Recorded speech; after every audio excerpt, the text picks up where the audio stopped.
Done, ठीक है। तो आई होप आपके हाथ में पेन रहे, कुछ भी एक्स्ट्रा चीज दिख जाए जो इस शीट में नहीं है तो उसको बिना बोले लिख लिया करो, कोई इसमें वो नहीं है, ठीक है। अ, फिर आई थिंक इसका रिप्रोडक्शन हमने नहीं पढ़ा ना, इसके पीछे रिप्रोडक्शन नहीं था। हाँ, यहाँ पे देख लिया हमने, असेक्सुअल सेक्सुअल, ये हमने क्या स्किप कर दिया क्या? हमने ये चीज नहीं पढ़ा एक बार, ये वाला।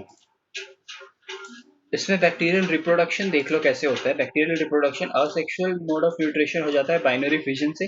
बाइनरी फिजन हमें पता है, ये एक सेल है, जैसे ये एक सेल है तो ये डिवाइड कर जाएगा और ये डिवाइड कर जाएगा, दो सेल्स में बन जाएंगे। This is nothing but binary fission.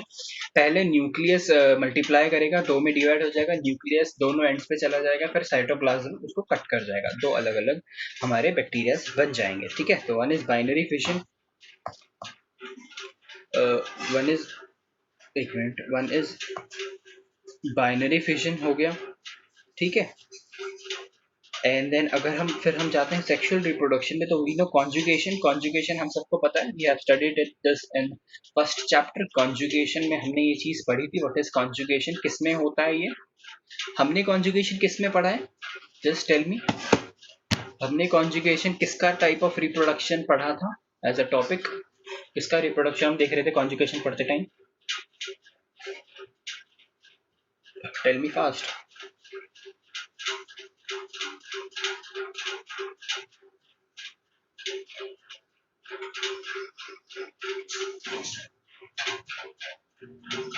Yes, Spirogyra is what? That is I'm asking. Spirogyra is what?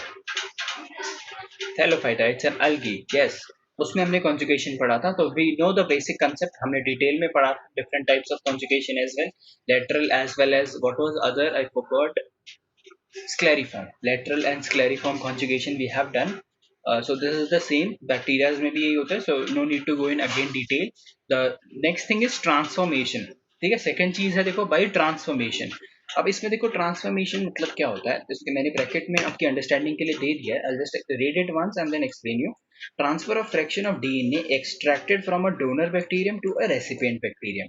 तो ट्रांसफॉर्मेशन क्या होता है इसमें, DNA of one bacteria transforms the DNA of other bacteria, DNA of one bacteria transforms the DNA of other bacteria, change कर देता है उसको।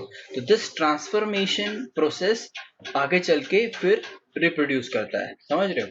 मतलब जो डीएनए होगा, डीएनए ऑफ वन बैक्टीरिया, वो क्या करेगा, दूसरे वाले बैक्टीरिया के पास जाएगा, उसके डीएनए को ट्रांसफॉर्म कर देगा। तो यहाँ पे दोनों के डीएनए इन्वॉल्व हो गए। अगर दोनों अलग अलग ऑर्गेनिज्म के डीएनए अगर इन्वॉल्व हो गए तो we call it a sexual reproduction, ठीक है। तो this is transformation. Genetic material of one bacteria transforms the genetic material of other, ठीक है। ऐसे लिख सकते हो इसके, अगर नोटबुक में लिख लो, ट्रांसफॉर्मेशन लिखो पहले, ट्रांसफॉर्मेशन लिखो, उसके आगे लिख लो genetic material of one bacteria transforms the genetic material of other bacteria, ठीक है। transforms the genetic material of other bacteria. So see, basically this is not a sexual reproduction, but because यहाँ पे DNA transform हो रहा है, again क्या होगा देखो, ये ट्रांसफॉर्म हो गया, उस एक बैक्टीरिया के डीएनए ने दूसरे बैक्टीरिया के डीएनए को ट्रांसफॉर्म कर दिया, देन ट्रांसफॉर्मेशन ऑफ डीएनए हो गया, तो दैट मीन सेक्सुअल रिप्रोडक्शन हो गया।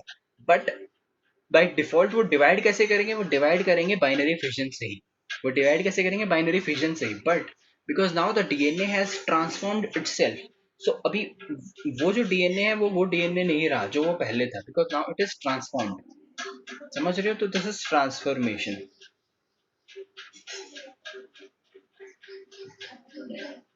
फिर एक और आ जाता है ट्रांसडक्शन, आप लिख लोगे वहां पे, बिकॉज यहाँ पे वो लिखा नहीं हुआ है, TRANS, ट्रांस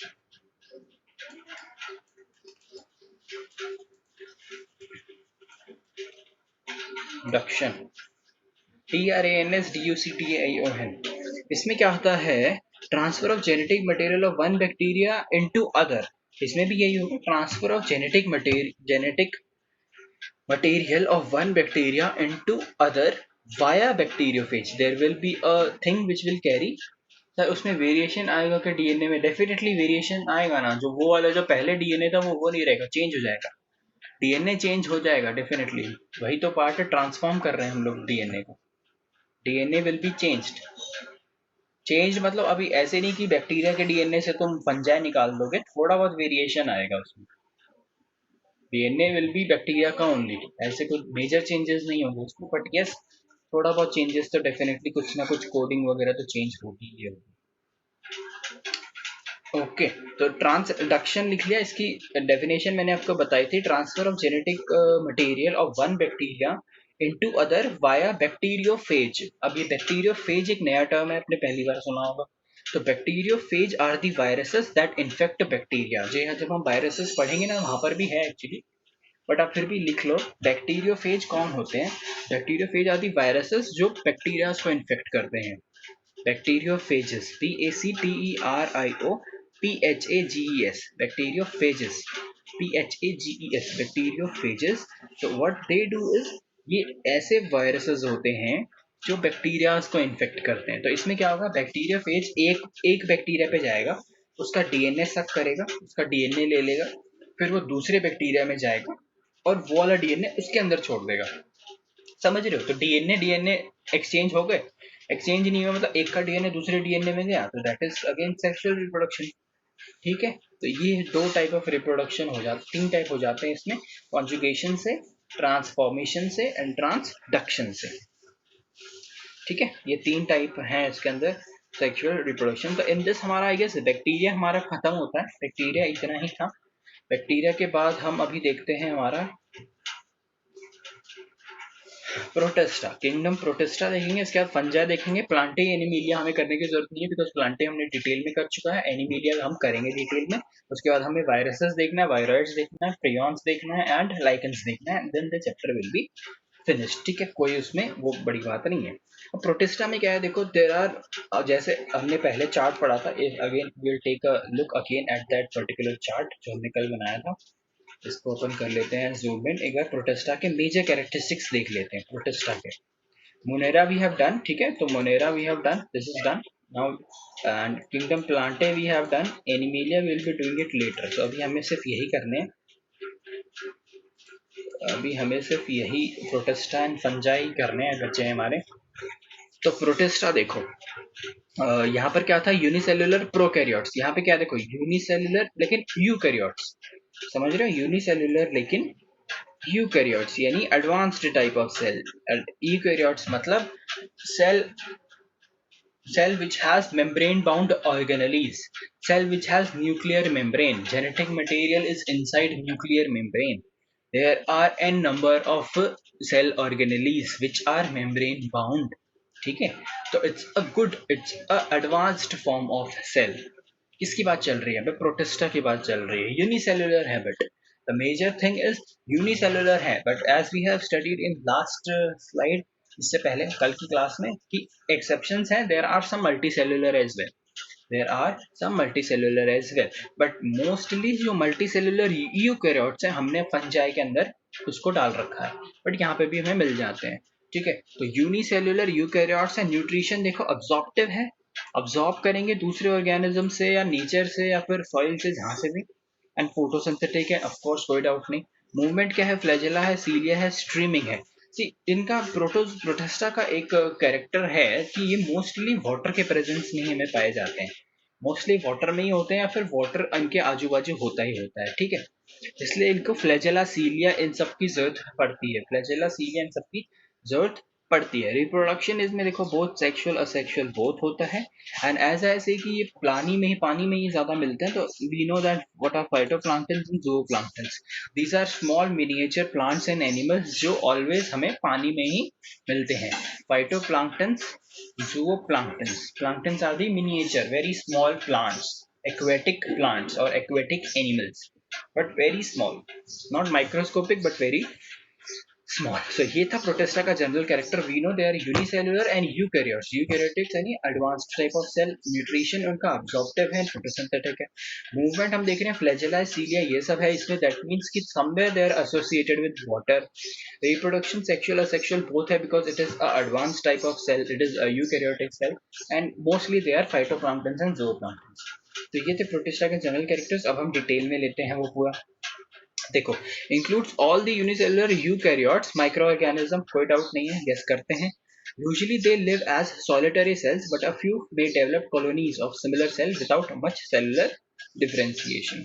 ठीक है, इसमें देखो यूजुअली तो वो सिंगली अकेले रह जाएंगे बिकॉज यूनिसेलुलर ऑर्गेनिज्म में अकेले रहना पसंद करता है.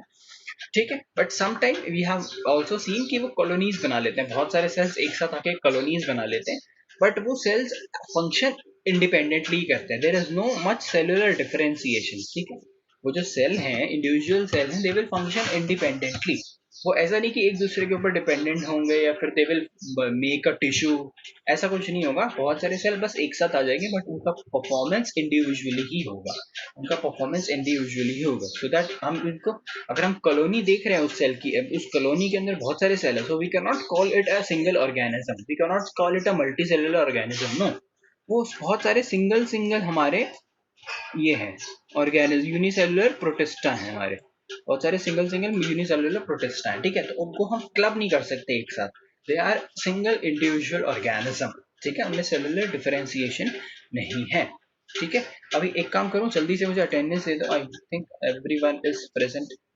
Just give me attendance again. Just give me attendance. Usually definitely एक चीज कल से याद रखना कि हम जब भी अटेंडेंस लेंगे it should be at 10:30. 10:30 that should be the exact time. अगर आप में से किसी को याद आ जाता तो आप लोग भी बता देना. 10:30 will be the exact time जब हम करेंगे.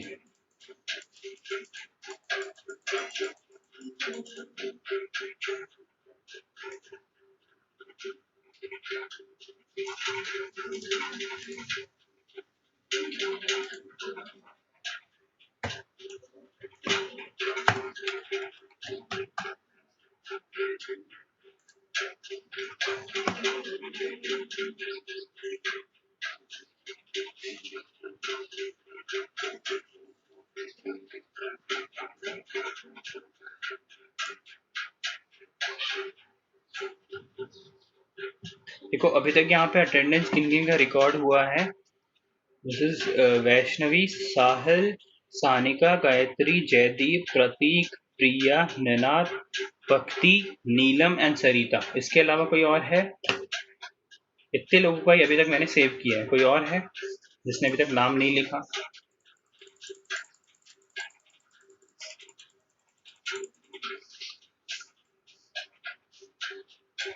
Okay okay, Nupur. और कोई?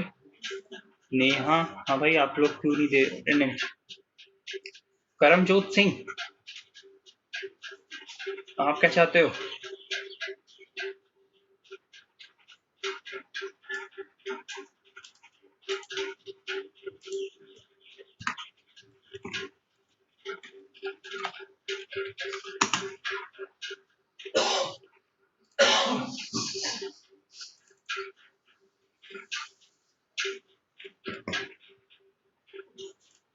चलो ठीक है, करेक्ट. तो अटेंडेंस हम ले चुके हैं.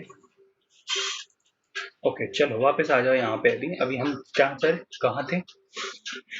Monera is done. Now we are on Protista. तो प्रोटिस्टा, द सिंपल थिंग, एक चीज जो हमें पता चली है कि डेफिनेटली ये भी बहुत ही प्रिमिटिव ऑर्गेनिज्म है.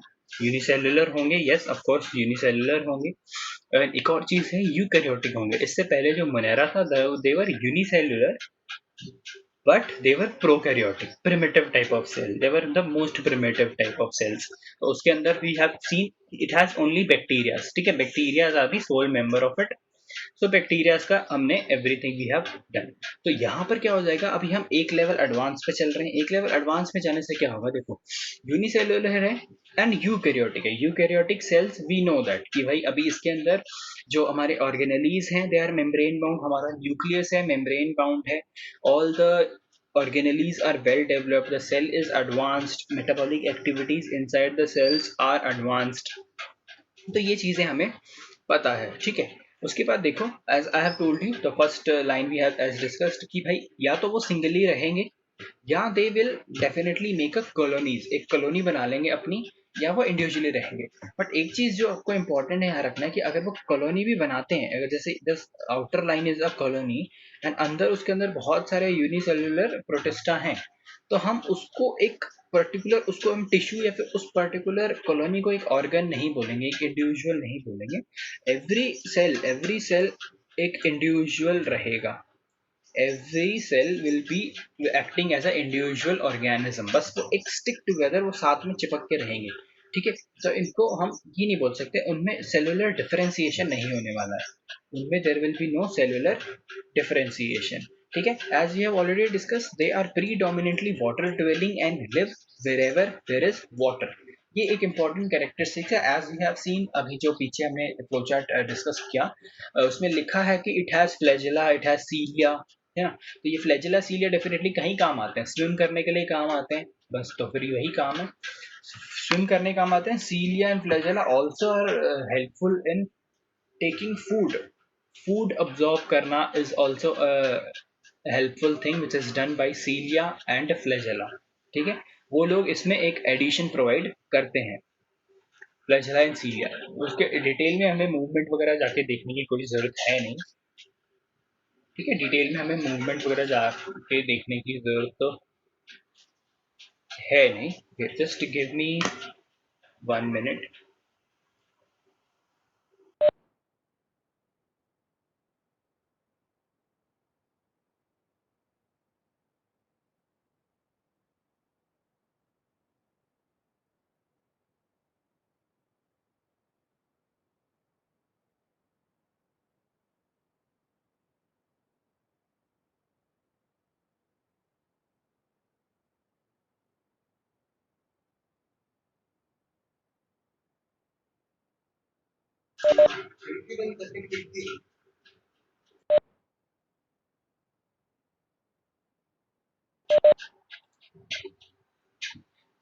यस, कहाँ थे, यही थे।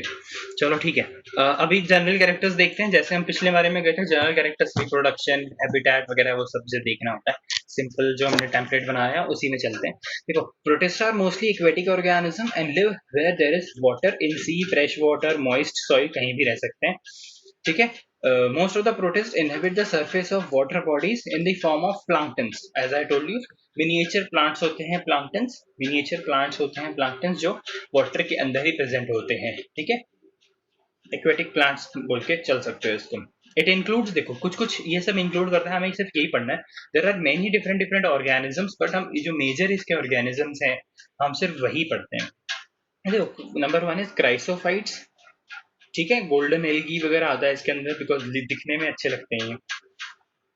Chrysophytes, we have dinoflagellates, we have euglenoids, इसके अंदर पैरामीशियम वगैरह आता है, and we have slime moulds and also protozoans. ये सारे advance, protozoans is the advanced form Protista का। हाँ, वेरी गुड, 10:32 पे अटेंडेंस दी है जो। चलो कोई बात नहीं, प्रेजेंट हो, मैंने लिख दिया था तुम्हारा पहले ही नाम, ठीक है।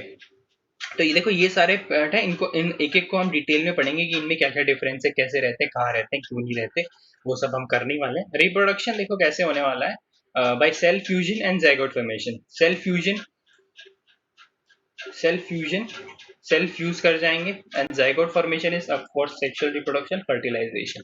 दो टाइप ऑफ रिप्रोडक्शन है, तो डिटेल में जाने की हमें कोई जरूरत है नहीं, क्योंकि यहाँ क्वेश्चंस बनते हैं इनसे, क्राइसोफाइट्स, डाइनोफ्लैजिलेट्स, ये सब, ठीक है।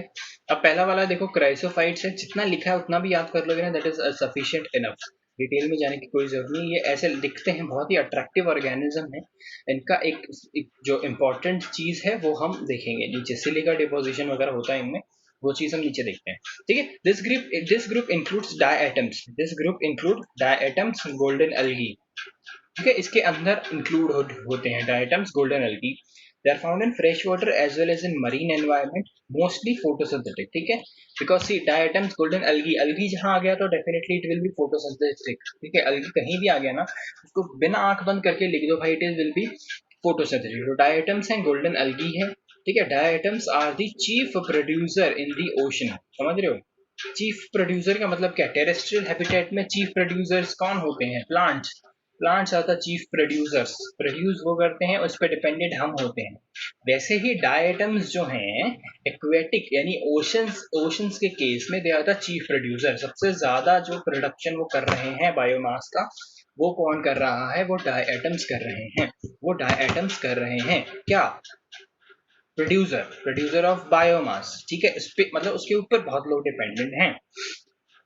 अब इंपॉर्टेंट कैरेक्टर देखो क्या है, the wall are embedded, the wall are embedded with silica, इनके जो वॉल्स होते हैं ना, इनके वॉल्स होते हैं, देखो एक ऐसा होता है, देखो this is the lower lower structure and this is the upper structure, ये जो एक से सोप का जो बॉक्स होता है ना वैसे फिट आ जाता है, एक के ऊपर एक ऐसे फिट आ जाता है, तो इसकी जो ये वॉल्स होती है ना, ये सराउंडिंग वॉल्स होती है इस दोनों के तरफ ऐसे, वॉल्स पे सिलिका का डिपोजिशन हो जाता है, थस उसके जो वॉल्स होते हैं, मतलब इसकी जो आउटर लेयर, आउटर वॉल, ये और ये पूरा चारों तरफ, thus the walls are indestructible, मतलब वो वॉल को डिस्ट्रॉय हम नहीं कर सकते, it is that strong.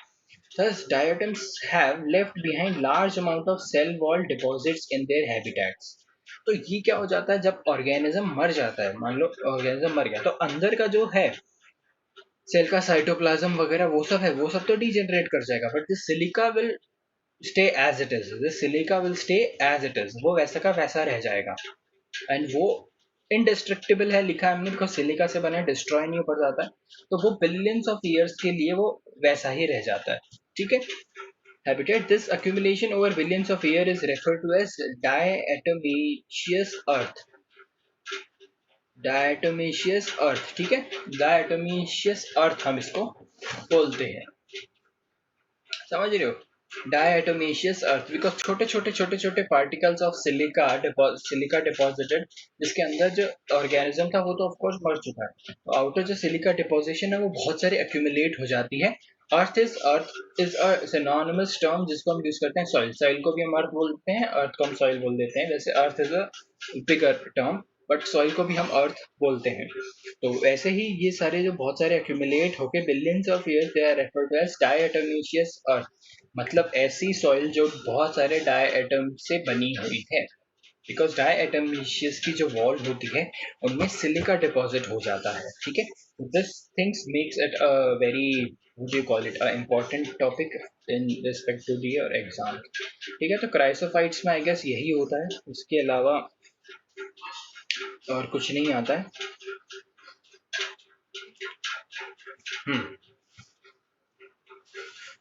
Chrysophytes के बाद डाइनोफ्लैजिलेट्स होते हैं, ये भी दिखने में काफी अट्रैक्टिव होते हैं, डाइनोफ्लैजिलेट्स भी, ठीक है, ये भी दिखने में काफी अट्रैक्टिव होते हैं, you can see this diagram नीचे देखो, काफी अट्रैक्टिव होते हैं ये भी।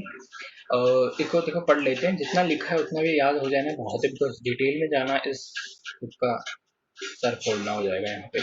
This is a well defined group of unicellular golden brown photosynthetic organism, ठीक है, लिखा है इसने unicellular golden brown, as you can see the color, golden brown photosynthetic organism, majority of them are motile, flagella है, flagellates नाम में है flagella, dinoflagellates तो मोटाइल तो होने ही है, and flagellated, but a few of them are non motile and non flagellated, ठीक है, तो ये मत समझना dinoflagellates है साथ में flagella होगा, मोस्टली फ्लैजिला होता है बट एक्सेप्शंस होते हैं। Flagellated forms exhibits peculiar spinning movement, hence they are called as whirling whips. इसमें क्या होता है, ये फ्लैजिला जब मूव करता है तो वो यूं यूं घूमता रहता है, ठीक है, आप इसकी वीडियोस वगैरह देख सकते हो, like whirling whip of dinoflagellate, see the videos, वो उसका फ्लैजिला वो ऐसे से हिलता है, that entire organism start rotating। Walls कैसे होती है, वॉल्स के जैसे वो रोटेट होने लगता है, अच्छा दिखता है, चेक कर लेना एक बार देख के यूट्यूब पे। They appear yellow, green, brown, blue और red depending on the main pigment present in their cell, ठीक है, बहुत सारे डिफरेंट डिफरेंट पिगमेंट्स प्रेजेंट होते हैं, कलरफुल होता है एज वी नो, तो this one is the brown one जो हम देख रहे हैं, तो ये सब भी पढ़ लेना, सम ऑफ देम एज गोन्यूलैक्स, इसको गोन्यूलैक्स ही पढ़ता हूँ, आप लोग कुछ और पढ़ सकते हो पढ़ लेना, मैं तो गोन्यूलैक्स पढ़ लेता हूँ, गोन्यूलैक्स पढ़ लेता हूँ, स्पेलिंग याद रखना वो इम्पोर्टेंट है। Some of them such as Gonulax grown in such abundance over the sea surface that makes the sea appear red and cause red tide. Red tide का नाम तो भी सुना होगा, आई होप सुना होगा, सुनना चाहिए, बताओ सुना है कि नहीं सुना है रेड टाइड का, सुना है कि नहीं red Tide,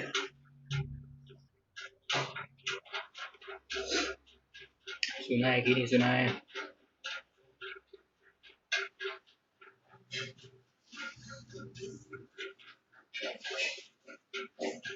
Oh, very good. Oh, no, no, no. नहीं सुना, चलो ठीक है, अभी अभी सुना, very good very good very. तो एक और लिख लो साइड में, होमवर्क में लिख लो, रेड टाइड क्या होता है वो देखना है आपको।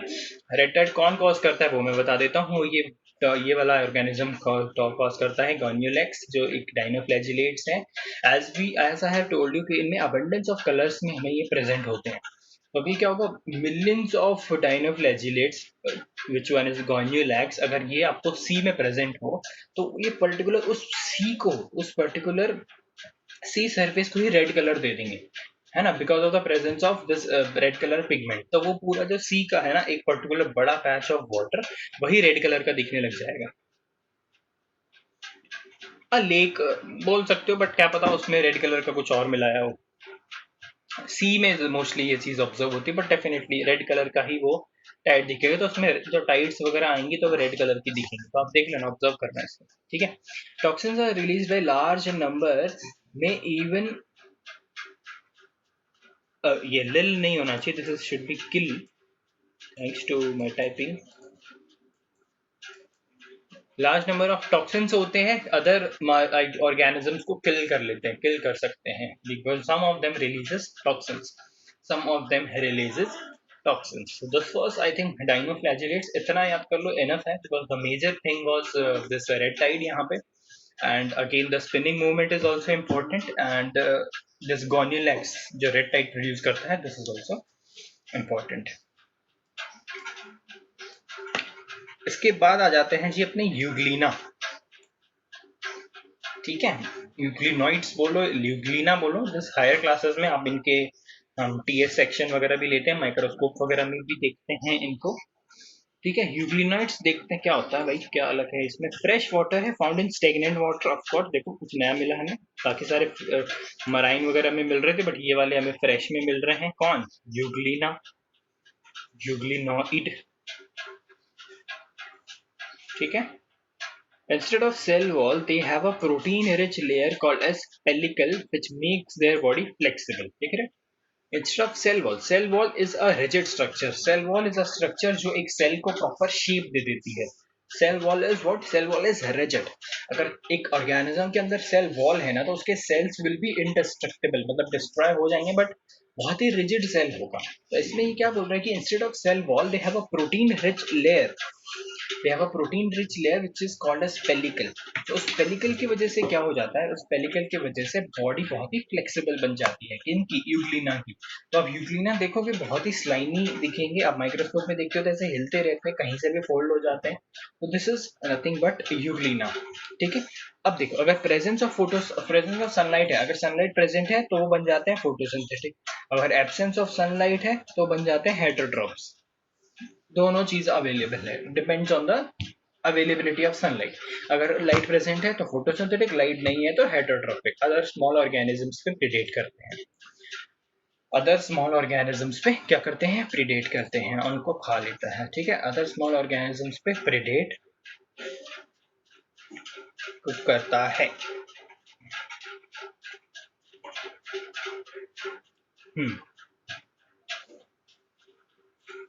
फिर आ जाता है स्लाइम मोल्ड्स। अब स्लाइम मोल्ड्स की इंपॉर्टेंट चीज है, दे आर सेप्रोफाइटिक, ठीक है। स्लाइम जो सबसे इंपॉर्टेंट पॉइंट है, वो चीज हर आपको अलग से उसमें लिखना पड़ेगा, ठीक है।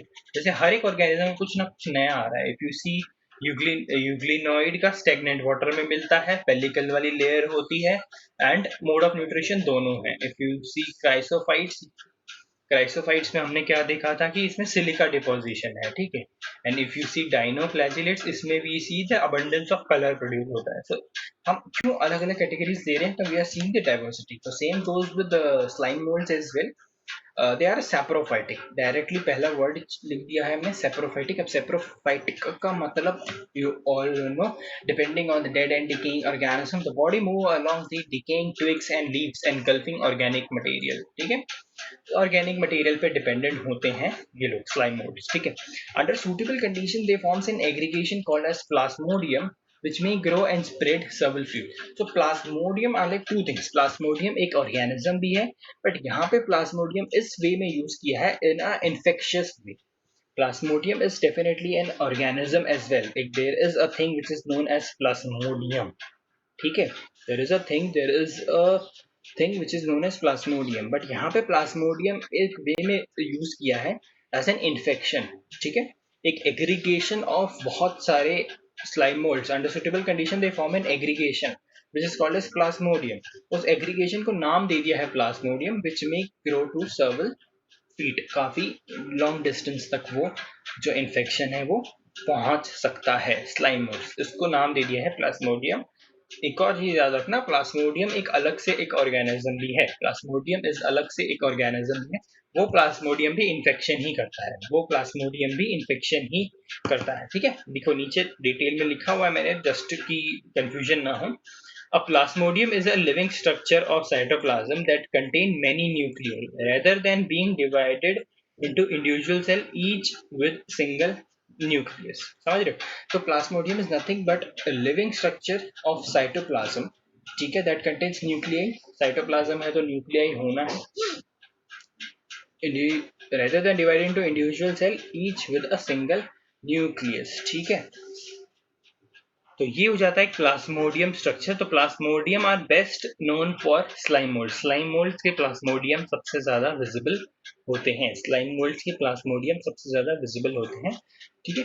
अगेन एक और चीज देखोगे तो Plasmodium is a genus of unicellular eukaryotes that are obligate parasite of vertebrates and insects. यहाँ पे मैंने बता दिया कि लाइक प्लाज्मोडियम खुद भी एक ऑर्गेनिज्म है, प्लाज्मोडियम खुद भी एक ऑर्गेनिज्म है। यहाँ पे प्लाज्मोडियम को एज एन इन्फेक्शन यूज किया है। तो स्लाइम मोल्ड्स का प्लाज्मोडियम इज एन इन्फेक्शन, ठीक है, कि बहुत सारे स्लाइम मोल्ड्स एक साथ आके ग्रो करने लग जाएंगे एंड वो एक सिंगल न्यूक्लियाई के जैसे एक्ट करेंगे, एक सिंगल इंडिविजुअल की तरह एक्ट करेंगे, तो दैट उसको हम बोल रहे हैं प्लाज्मोडियम। तो प्लाज्मोडियम चीज है that is best shown by slime moulds, but Plasmodium individually is also a living organism, जो which is Plasmodium is a genus of unicellular eukaryotes that are obligate parasite. देखो दो टाइप ऑफ होते हैं parasitic, obligate and facultative. Obligate and facultative, obligate मतलब उसको वो host, उसको वो ही स्पेसिफिक होस्ट चाहिए। पैरासाइट क्या होते हैं, पैरासाइट एक ऐसे कोई भी पैरासाइट हो सकता है जो which requires a host to और अपने न्यूट्रिशन डिराइव करने के लिए, which requires a host पे डिपेंडेंट होता है और होस्ट को हार्म भी पहुंचाता है, नॉट बेनिफिशियल, होस्ट को हार्म भी करता है, that is parasite. So obligate parasite मतलब उस पर्टिकुलर पैरासाइट को एक पर्टिकुलर होस्ट ही चाहिए, समझ रहे, ऑब्लिगेट यानी मैंडेटरीली उसको वही होस्ट चाहिए।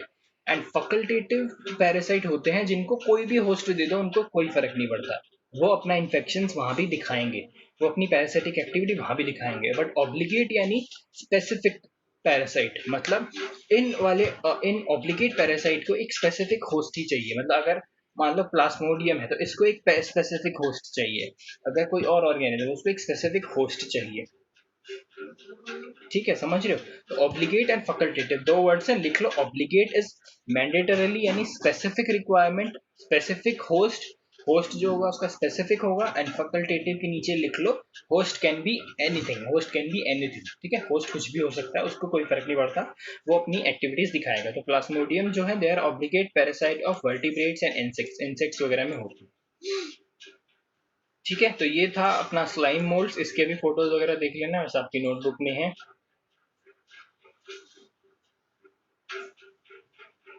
ठीक है। फिर इसका जो आ जाता है last is protozoan, spelling bit is spelling is wrong I think, proto P R, correct है, बस ओ आना चाहिए यहाँ पे, पी को ओ कर दो, प्रोटोजोन्स, ठीक है, प्रोटिस्टास नहीं आता है, प्रोटोजोन्स। काफी चीजें लिखी इसके बारे में, because there are different different type, this is 1, this is 2, this is 3, this is 4। ये चीज जल्दी से देख लेते हैं।